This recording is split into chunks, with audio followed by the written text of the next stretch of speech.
बसंत पंचमी का दिन, महाराज सरस्वती का दिन, जिस दिन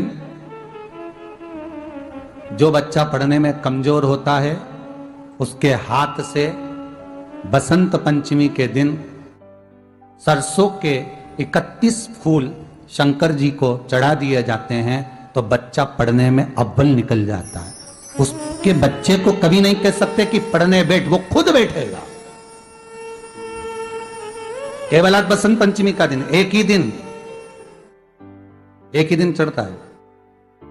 और बाकी के सरसों के फूल आपको मालूम है कि रोग मुक्ति के लिए तो होते ही हैं। ये तो आपको पहले भी वर्णन किया महाराज कि जब कोई एकदम रोग आ जाए और डॉक्टर एकदम बोल दे कि ये रोग भारी आ गया है और इसकी जांचें जाएंगी और फिर ये कुछ भी हो सकता है, तो क्या करा जाता था कि 108 सरसों के फूल लाकर तुरंत शंकर भगवान को चढ़ाए जाते थे महाराज। तो चढ़ाने के बाद में रिपोर्ट अच्छी आती है। ऐसा नियम है। कहीं ठेका, कोई ठेकेदारी करते ना, जो ठेका भरते हैं कि भाई मेरा टेंडर आना चाहिए, मेरा ये काम होना चाहिए, मेरी मल्टी बनना चाहिए, या मेरा ये काम के लिए जा रहा हूं, ये काम फतेह होना चाहिए, उसके सबके हाथ पैर जोड़ने से अच्छा एक काम करो, बस 108 सरसों के फूल उठाओ, शंकर जी का उद्धतेश्वर महादेव का नाम लिखो और छोड़ दो, शिव जी के ऊपर एक एक कर चढ़ा दो, वो ठेका तुम्हें ही मिलेगा, वो काम तुम्हारे पास ही आएगा। सरसों का पुष्प समर्पित किया। भगवान शिव आनंद की राशि है हमारी। अब सरस्वती सुबह ब्रह्म मुहूर्त में निकल, और सरस्वती जब ब्रह्म मुहूर्त में निकलती है, वेद और माला लेकर स्मरण करती है महाराज, भ्रमण करती करती शारदा सरस्वती जब निकली, शिव महापुराण की कथा कहती है और गर्ग संहिता कहती है, जैसे जैसे सूर्य का प्रकाश तीव्र होते चले जाता है, सरस्वती उस प्रकाश में आनंद बिखरती हुई, वीणा के स्वर देती हुई माता सरस्वती गाती गाती पितरों के समय से पहले ही आलोप हो जाती, आलोप हो जाती। जैसे ब्रह्मा जी की धर्म पत्नी सावित्री नित्य स्मरण करने में, भगवान की सेवा में तत्पर रहने वाली है, और ब्रह्मदेव सृष्टि की रचना करते समय ज्ञात करते हैं कि सावित्री मेरे साथ होने के बाद भी ये सृष्टि की रचना नहीं होती, तब ब्रह्मदेव सरस्वती को प्रकट कर दे। सरस्वती जी का एक नाम शारदा है। क्या नाम है? जम के बोलिए जरा। शारदा। ये शारदा नाम कहां से पड़ गया? सरस्वती माता को शारदा नाम किसने दिया था? भाई नामकरण होता है तो हमारे यहाँ तो आज भी नियम है महाराज, ये बुआ कोई नाम बताती है, मामा जी कोई नाम बताते हैं और दादाजी कुछ बोलते हैं, कोई बोलेगा टिक्कू, कोई बोलेगा पिक्कू, कोई बोलेगा कुछ, सबके नाम अपने अपने रहते हैं, कोई प्रेम से क्या बोलता है। तो सरस्वती का शारदा नाम किसने प्रदान किया था? माता सरस्वती को शारदा संबोधन किसने दिया था? माता सरस्वती को शारदा का संबोधन किस समय पर प्रदान किया गया था? जिस समय पर शंकर और पार्वती भ्रमण पर निकल रहे थे और भगवान ब्रह्मदेव सरस्वती को ढूंढ रहे थे, और माता सरस्वती को ढूंढते हुए ब्रह्मा जब भगवान शंकर की साक्षी में पहुंचे हैं, तब भगवान शंकर से ब्रह्मदेव ने कहा, आप कहीं सरस्वती को देखें तो मुझे भेजिएगा, मेरे पास में भेजिएगा। शंकर भगवान ने उसी समय पार्वती से कहा, पार्वती, जैसे एक स्त्री जो पतिव्रता धर्म का पालन करने वाली है, एक नारी पतिव्रता धर्म का पालन करने वाली होती है, पति को परमेश्वर मानने वाली होती है, पति के चरणों का रसतत्व ग्रहण करने वाली होती है, तो वो पर पुरुष का स्मरण नहीं करती। उसी तरह एक पति जो अपनी अर्धांगिनी के साथ में रहे और अर्धांगिनी के साथ चले तो पर नारी का स्मरण नहीं होना चाहिए। तो एक काम करो पार्वती, तुम उस सरस्वती को बुलाना प्रारंभ करो। अब पार्वती जी ने कहा, सरस्वती तो मेरी बहन जैसी है, सरस्वती तो मेरी सखी जैसी है, अब मैं उसको अगर बुलाऊं, आवाज दूं, अच्छा नहीं लगेगा। तो माता पार्वती जब ढूंढते ढूंढते ढूंढते ढूंढते शंकर भगवान के साथ में भ्रमण करती करती पहुंची, तो क्या देखती है माता पार्वती कि एक सरोवर के पास में माता सरस्वती बैठकर सरोवर में अपना मुखाग्रविंद देख रही थी। श्वेत वस्त्र था मेरा माँ का, और बड़ी सुंदर गले में माला पहन रखी थी माता सरस्वती ने, और एक सरोवर में माता सरस्वती अपने मुख को जब निहार रही हैं, उस दर्पण के भाव में अपने प्रतिबिंब को देख रही हैं, तब उस समय पर माता पार्वती ने कहा, शारदा, सरस्वती को लगा कि मेरा संबोधन ये किसने कहा। पलट कर देखा, सरस्वती ने कहा, पार्वती तुम?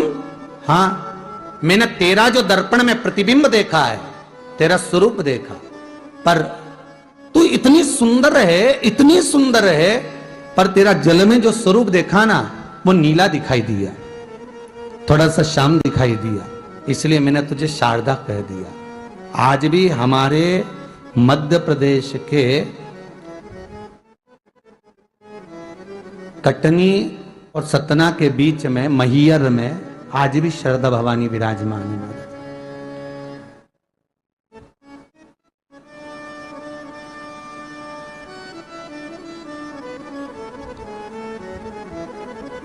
धार जिले में जाएंगे तो बाग क्षेत्र में मां बागेश्वरी, मां शारदा आज भी विराजमान। कहा,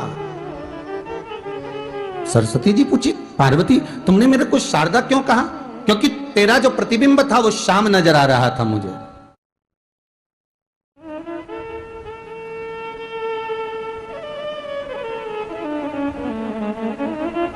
उस प्रतिबिंब को देखकर मैंने तुझे शारदा का संबोधन दिया। तुम्हें ब्रह्मा जी बुला रहे हैं। सरस्वती ने कहा, पार्वती मैया, दीदी, आपने मुझे जो नाम दिया है, जगत के लोग, संसार के लोग मुझे इस नाम से जब पुकारेंगे तो ये शारदा, ये सरस्वती स्वयं उसके कंठ पर, उसके मस्तिष्क पर सदा विराजमान रहेगी, ये शारदा बनकर। इसलिए हमारे स्कूलों में, हमारे काव्य ग्रंथों में, हमारे जो कविगण रात्रि को जो काव्य पाठ करते हैं, कविता का स्मरण करते हैं, वो सरस्वती की वंदना नहीं करते, हे शारदे मां, शारदा की वंदना करते।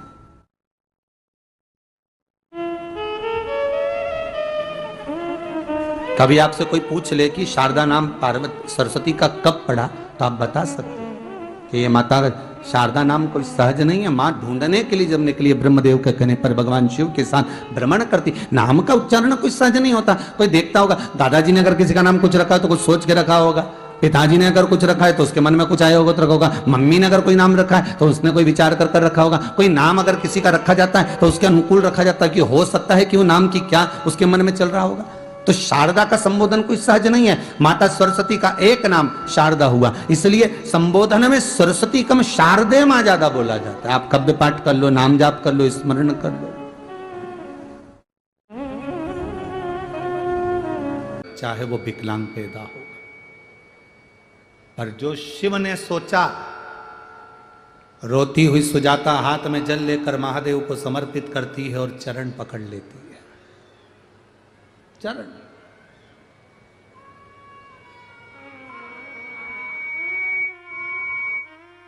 चरण पकड़े सुजाता। और अच्छे से समझ लो, बच्चा माइंड से विकलांग है। डॉक्टर ने कहा इस बच्चे का विकास नहीं हो रहा, बच्चे की बुद्धि काम नहीं कर रही है, बच्चे का शरीर काम नहीं कर रहा है, कहीं हाथ, कहीं पैर में कहीं तकलीफ हो रही है, बच्चे का विकास नहीं हो रहा। 4 साल का हो गया, 5 साल का हो गया, 6 साल का हो गया, बुद्धि काम। तो उस जगह पर भी आप बच्चे से कहोगे ना, बेटा शिव जी को जल चढ़ाने जा रहे हो ना, तो ये जो 2 चरण है ना जहाँ से पानी बहता है वहाँ स्पर्श कर कर आया करो और पानी पिया करो चढ़ाने के बाद।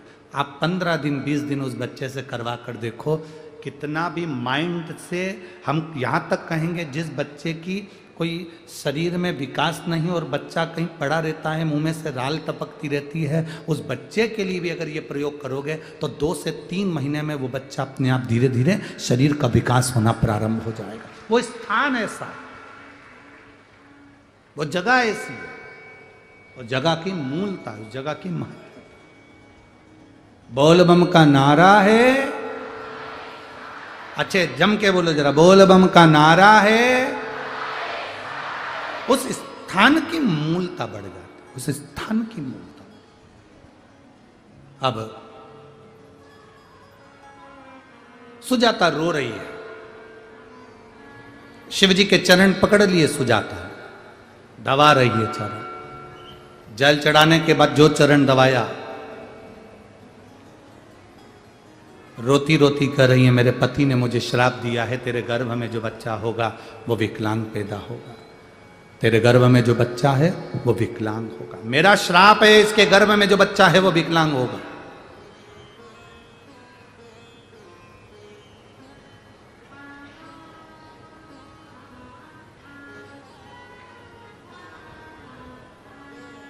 शिव कृपा करें।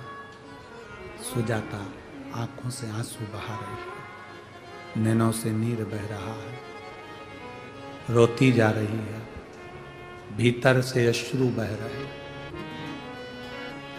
बाबा देवादिदेव महादेव सुजाता के सामने प्रकट होकर,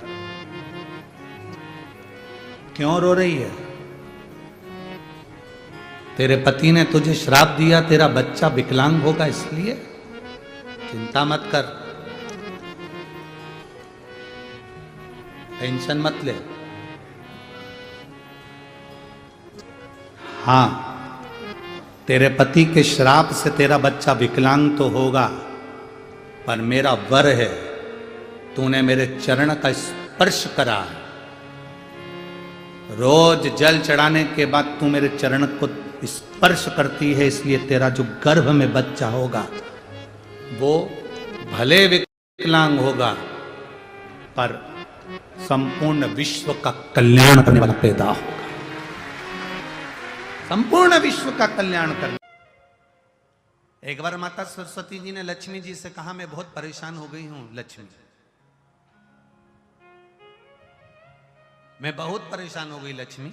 लक्ष्मी जी ने सरस्वती जी से पूछा, क्यों परेशान हो गई सरस्वती, बात क्या है?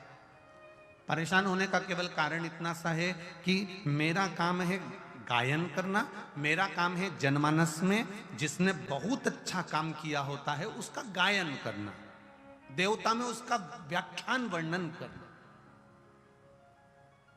मैं इसलिए परेशान हो गई हूं कि 33 कोटि देवी देवता में केवल एक देवता ऐसे हैं, देवादिदेव महादेव, जो बिना सोचे समझे दान करते रहते हैं, बिना सोचे समझे पुण्य करते रहते हैं, बिना सोचे समझे दान करते रहते हैं, कुछ सोचते ही नहीं, उन्होंने उठाया और दे दिया।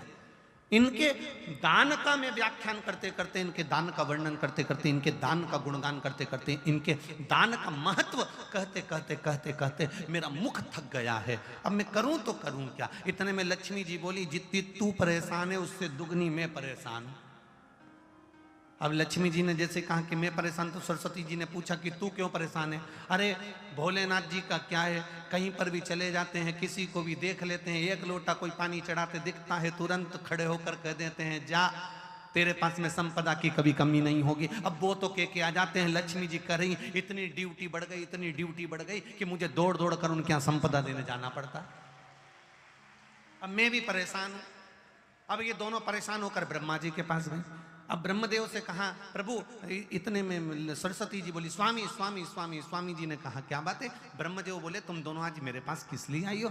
सरस्वती जी बोली, मैं बहुत परेशान हो गई। लक्ष्मी जी बोली, मैं भी परेशान हो गई। सरस्वती जी बोली, क्यों परेशान हो गई? तो कहा कि शंकर जी का गुणगान गाते गाते, गुणगान गाते गाते, अब कोई आप एक माता ने कल पत्र लिखा था, उस पत्र में लिखा था कि अगर मैं पूरी जिंदगी शंकर का गुण, आपने वो बड़ा पत्र देखा था ना, उस पत्र में लिखा था कि अगर मैं पूरी जिंदगी शिव का गुणगान गाती रहूं कि शंकर जी ने क्या क्या दिया है, तो वर्णन नहीं कर सकती। जब इंसान की यह हालत है तो देवताओं की क्या हालत होगी? तो सरस्वती जी ने कहा, मैं गुणगान कर करके थक गई। लक्ष्मी जी करी, मैं दे दे के थक गया। इसलिए ब्रह्मा जी तुरंत उठकर बोले, तुम दोनों से ज्यादा मैं परेशान, तुम दोनों से ज्यादा मैं परेशान हूं।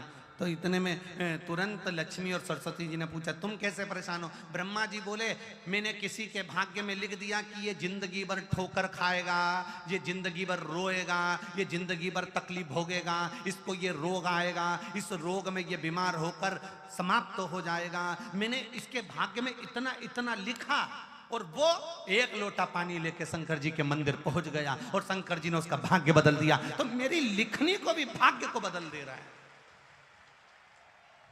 ये कलयुग में हो क्या रहा है समझ में नहीं आ रहा। ब्रह्मा कह रहे हैं कि मेरी लेखनी को पलट दे रहा है, वो महादेव से मैं भी परेशान हो गया। तीनों मिलकर पार्वती जी के पास पहुंच गए। माता पार्वती जी बैठी थी, तब साधना में मिलीन थी। अब तीनों बैठकर भगवान पार्वती जी के पास पहुंचे। माता पार्वती जी ने पूछा, ब्रह्मा, लक्ष्मी, सरस्वती, आज कैसे आना हुआ?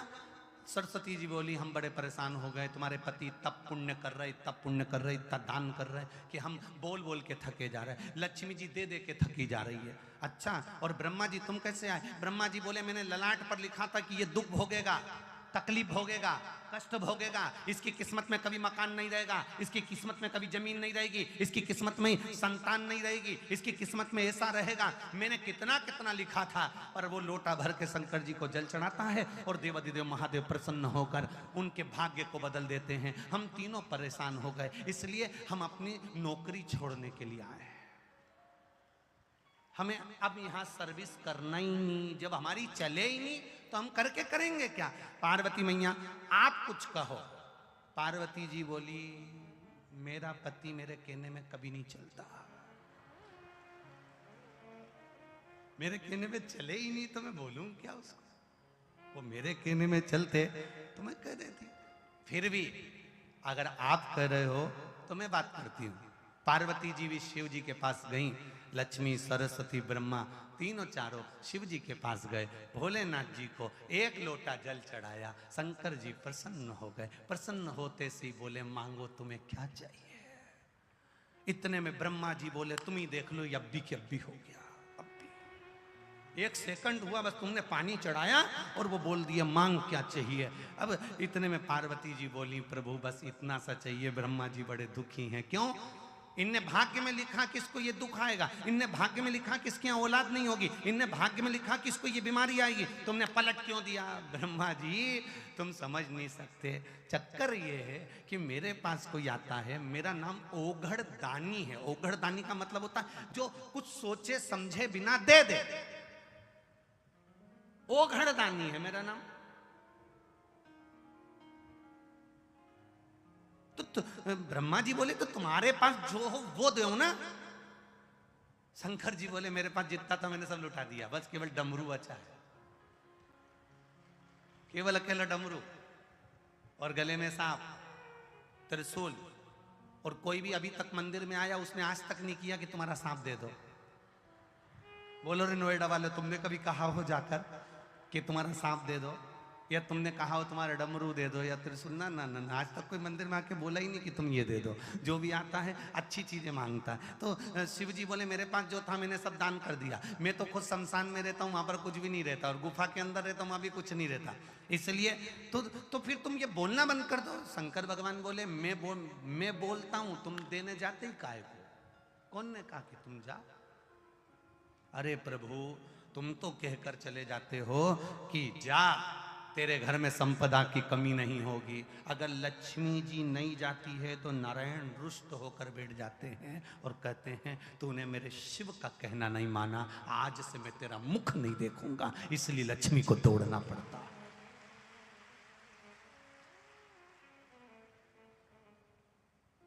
देवता भाग्य बना सकते हैं, देवता तुम्हारा भाग्य लिख सकते हैं, देवता भाग्य का लिखा तुम्हारे सम्मुख में ला सकते हैं। केवल भाग्य को बदल सकता है तो वो देवाधिदेव महादेव बदल सकता है। जो रावण को लंका दे सकता है, बाणासुर को हस्त दे सकता है, भस्मासुर को भस्म करने का आशीर्वाद दे सकता है, और एक चोर को कुबेर बना सकता है, वो कोई साधारण नहीं हो सकता। एक चोटे को जो चोरी करने शंकर के मंदिर गया है, उसको कुबेर बना दिया।